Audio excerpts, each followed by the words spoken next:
السلام علیکم سامعین، 17 شوال المکرم اور 8 مئی ہے۔ خبر کا عنوان ہے کیرل کے ملپورم میں کشتی پلٹنے سے 22 لوگوں کی موت۔ یہ ٹورسٹ کشتی تھی جو سمندر میں چلائی جا رہی تھی، جس میں 30 سے زیادہ لوگ تھے۔ یہ کسی وجہ سے پلٹ گئی اور 22 لوگوں کی موت ہو گئی، ان میں بچے بھی شامل ہیں۔ نیوز ایجنسی PTI کے مطابق کشتی میں 30 سے زیادہ لوگ سوار تھے۔ کیرل کے وزیر کھیل عبد الرحمان نے علیحدہ ہسپتالوں میں ملی جانکاری کی بنیاد پر ابھی تک 20 لوگوں کی موت کی تصدیق کی ہے۔ انہوں نے بتایا کہ مرنے والوں میں زیادہ بچے اور خواتین شامل ہیں۔ 4 لوگوں کی حالت زیادہ نازک بنی ہوئی ہے۔ حادثے کی وجہ ابھی تک معلوم نہیں ہو پائی ہے۔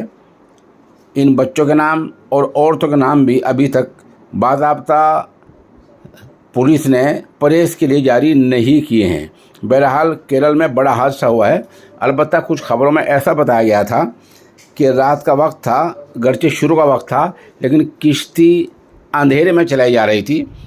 اور ایک وجہ یہ بتائی جا رہی ہے کہ کشتی میں اس کی برداشت سے زیادہ، یعنی اگر آدمی 10 بٹھائے جا سکتے ہیں تو 20 بٹھا لے گئے تھے۔ جتنے آدمی آ سکتے ہیں اس سے زیادہ بٹھا لے گئے تھے۔ ایسی وجہوں کا پتہ چل رہا ہے۔ باقی وہاں کی انتظامیہ معاملے کی جانچ کر رہی ہے۔